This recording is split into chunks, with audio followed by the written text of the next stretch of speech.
साई आया है क्या? हाँ हाँ, अभी अभी आया। फोन दीजिए उसको। कौन है? तुम्हारे पापा है। हेलो। क्यों रे? एक तो तू मुझे बिना बताए वहां चला गया, अब मेरे फोन नहीं उठा रहे हो और मेरे मैसेज को रिप्लाई भी नहीं कर रहे हो। तुम्हारी इतनी हिम्मत! तुझे पता है तेरे जाने के बाद मेरी जिंदगी नरक हो गई है। आप वहाँ ठीक तो है ना? हाँ, एक प्रोजेक्ट की वजह से यहाँ अटका हुआ हूँ, नहीं तो कब का वहां पहुंच चुका होता। लेकिन तुझे मेरे दर्द से क्या फर्क पड़ता है? अच्छा बताइए, फोन क्यों किया? मैंने शादी पक्की कर दी है। किसकी शादी? मेरे बेटे की। दामोदर को जानता है? हाँ, हमारा क्लाइंट। हाँ, उसकी बेटी के साथ। Thank you very much sir. You're welcome. आपने प्रोजेक्ट देकर हमारी कंपनी को ऊपर उठा लिया है और जब आपकी बेटी हमारी बहू बन जाएगी हम भी ऊपर उठ जाएंगे आपके स्टैंडर्ड के। Relax, it's okay. What I am saying कि पहले अगर आप अपने बेटे से बात कर लेते तो अच्छा होता। सर, हम लोग दो अलग अलग हाथ की तरह हैं। टकराएंगे तो एक ताली बजती है, वैसे ही हम एक जैसा सोचते हैं। मैंने तो ऐसे ही हवा में तुम दोनों की शादी की बात की थी, लेकिन वो मान गया। अब तू ये बात हवा में मत उड़ाना, समझा कि नहीं तू? उन्होंने ये प्रोजेक्ट को इसलिए हाँ कर दी है ताकि तेरी शादी उनकी बेटी से हो जाए। अब अगर तू ना कहते तो प्रोजेक्ट की गड़बड़ हो जाएगी। और लड़की भी बहुत अच्छी है बेटा। अच्छा, मैं लड़की की फोटो भेजता हूँ, दादाजी को दिखा दे, हो सकता है वो तेरी शादी तक रुक ना पाए। चलिए फोन रखिए आप बस। तेरे पापा कहते हैं वैसा कर। बिल्कुल नहीं। आपकी बताई लड़की मुझे पसंद आई है, उसी से शादी करूंगा। भले ही आपको अपने बेटे की बात ठीक लगे, पर मैं अपने दादा की इच्छा जरूर पूरी करूंगा। आप आराम करो, जाओ सो जाओ। ए महेश, हाँ संभाल के आइए, दीजिए। साई, इनके पास ज्यादा वक्त नहीं है, झगड़े में वक्त बर्बाद मत करो। आज तो मैं डर ही गया था। देखने में ठीक लग रहे होंगे, मगर इसे हल्के में मत लेना, कुछ भी कभी भी हो सकता है। Okay doctor, take care, bye bye. अरे यार, तेरा जो दूसरा ससुर है वो हमारी कॉल्स काट रहा है, लगता है मटन शॉप पर काम करता है। क्यों ना सीधे आरना से ही बात कर ले।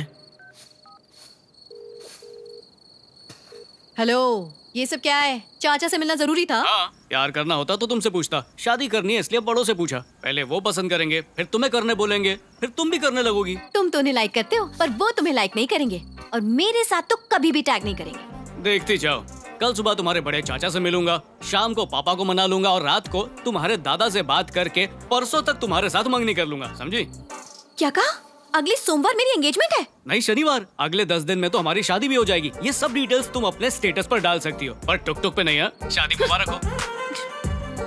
एंजल आरना, कहाँ से आ गया ये फॉलोअर तेरे सिर? यूएस से आया है ये दीदी। सब सुन लिया क्या? देख भी लिया। हाँ।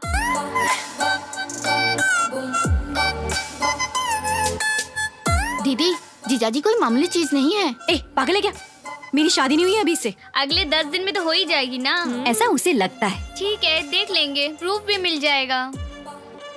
अगर उसे अमेरिका में कोई लड़की नहीं मिली तो उसे ऐसा क्यों लगता है कि वो राजमुंद्री में मुझसे शादी कर पाएगा? वो आपसे प्यार करता है, आपकी वीडियो देखकर फिदा हो गया आप पर। यानी कि क्रीम कलर लहंगे में जो स्लो मोशन वीडियो बनाया उसे पसंद आया होगा। बहुत, इसीलिए तो उसने कमेंट बॉक्स में कमेंट करके टाइम खराब नहीं किया, बल्कि डुएट वीडियो रिक्वेस्ट डाल के सीधे यहाँ लैंड करके डायरेक्ट शादी के लिए हाथ मांग लिया। यानी कि वो सच में मुझसे प्यार करता है क्या? ये भी बताना पड़ेगा कि कितना प्यार करता है। बस दिखा दे, जल्दी से दिखा दे, टुक टुक की तरह।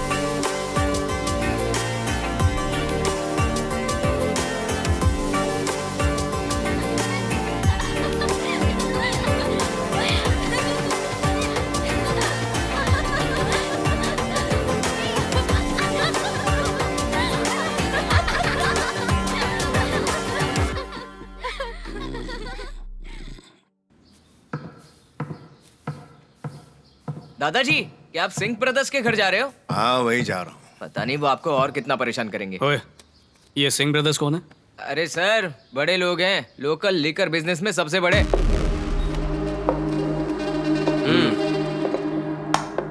दोनों भाई जो कुछ भी करते हैं ना, परफेक्ट सिंह में करते हैं। और दादाजी का उनसे क्या वास्ता है? तुम्हारे दादाजी हर इतवार तुम्हारी दादी की समाधि पर बिताना पसंद करते हैं।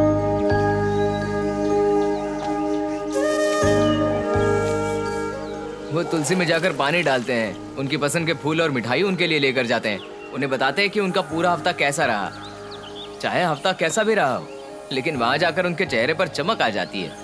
पर अब इन सिंह ब्रदर्स की वजह से वो ये भी नहीं कर पा रहे हैं। उन्हें इससे क्या परेशानी है? उन्होंने समाधि के आसपास की 6 एकड़ जमीन पर कब्जा कर लिया है, लोहे की तार लगा दी है। अब वो उन्हें समाधि पर नहीं जाने देते।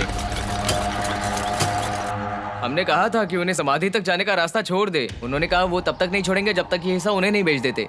जमीन बेचने के बाद उस रास्ते का वो क्या करेंगे? अरे चलना। आया दादा मैं। हर बार उनसे भीख मांगते हैं, हर बार का लफड़ा है ये।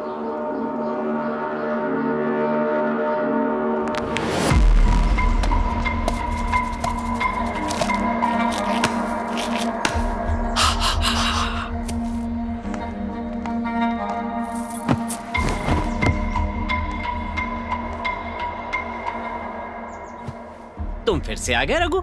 समझ में नहीं आता कि तुम वहाँ अपनी बीवी के साथ ऐसा करते क्या हो, लेकिन तुम्हें देखने में बड़ा मजा आता है हमें। अच्छा तो ध्यान से सुनो, मजा तो हमें भी बहुत ज्यादा आता है। तुम बस उसे सीमेंट का ब्लॉक समझो और उसे धड़ाम से तोड़ दो, फिर तुम्हें उसका एक बढ़िया लेआउट मिल जाएगा और हर इतवार को उसके मजे लेना। उसमें एक फार्म हाउस बना लो। सिंह देखो, मेरी हालत ठीक नहीं है।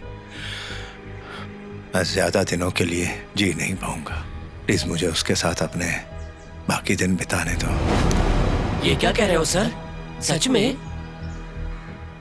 रघुरामैया जी, अब तक अगर हम लोग ये नहीं देख पाए कि आप इतने बीमार हैं, मतलब साफ है कि हम सिंक में नहीं हैं। आपको अभी साइड पे चलना चाहिए, पर पहले कागज साइन कर दो और ये जमीन हमें बेच दो, क्योंकि अगर आप मर गए तो आपका परिवार एक और सीमेंट का ब्लॉक वहाँ बना देगा, तो उस जगह की ब्यूटी तो खत्म ही हो जाएगी ना। कहो तो पेपर लाए। मेरा बजा सिंह। सर, कोई हमारे तार काट रहा है। जो कोई रोकता है उसकी हड्डियां तोड़ देता है। कौन है वो? रघुरामैया का पोता। ये क्या नॉनसेंस है? यहाँ तुम हमसे मीठी बातें कर रहे हो और वहाँ खुलेआम गुंडागर्दी करवा रहे हो।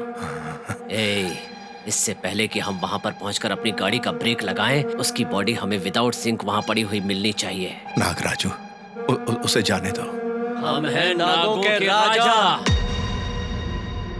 उससे कह दो कि अपनी बीन बजाना बंद करे, वरना वहाँ पर आकर उसे डस लेंगे।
हाँ समझ गए, ये तो पूरा आउट सिंक है, इसको हम बाद में सिंक करेंगे।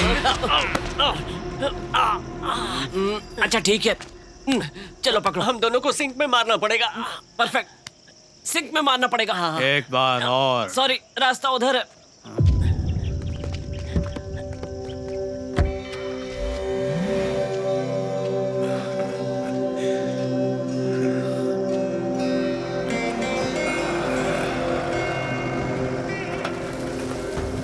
सरस्वती, इससे फर्क नहीं पड़ता कि तुम्हारे कितने बच्चे हैं। आखिर में वही काबिल बच्चे ने मुझे तुम तक पहुंचाया, जिसने साबित कर दिया कि मेरे खून में कोई कमी नहीं है।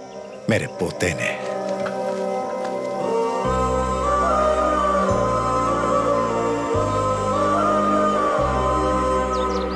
अरे अगर इस उम्र में तुम घंटों तक बात ना करने की आदत बनाओगे तो बड़े होने पर जब कभी लड़ाई होगी तो तुम महीनों या सालों तक आपस में बात नहीं करोगे। हम उनसे नाराज भी हो सकते हैं जिनसे हम प्यार करते हैं। नाराजगी जैसे ही दूर होती है प्यार दुगना हो जाता है, मगर दूरी नहीं होनी चाहिए। जब आप ये समझते हैं तो दादाजी से बात करना क्यों छोड़ा आपने? मैं आपके जिगरी दोस्त रघु रामैया का पोता हूँ। जाओ तुम लोग खेलो। दादाजी ने मुझे यहाँ पर नहीं भेजा है, उन्हें तो कुछ भी पता नहीं है। मैं यहाँ अपनी मर्जी से मिलने आया हूँ। आपका दोस्त मुझे, आपको, हम सबको किसी भी वक्त छोड़ के जा सकता है। वो ये बात आपको खुद बताना चाहते थे, लेकिन क्योंकि आपने उन्हें इसका मौका नहीं दिया, इसलिए मैं बताने आया हूँ। जिससे आप सालों से नाराज हैं, जिससे बात भी नहीं करना चाहते, वो अचानक अगर दुनिया से चला गया तो आप पछताते रहेंगे।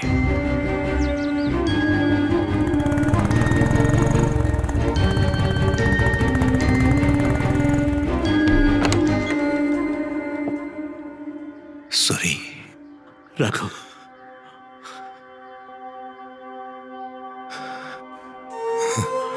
अरे तूने ये कैसे सोचा कि तू मुझे अकेला छोड़कर चला जाएगा? क्यों रघु?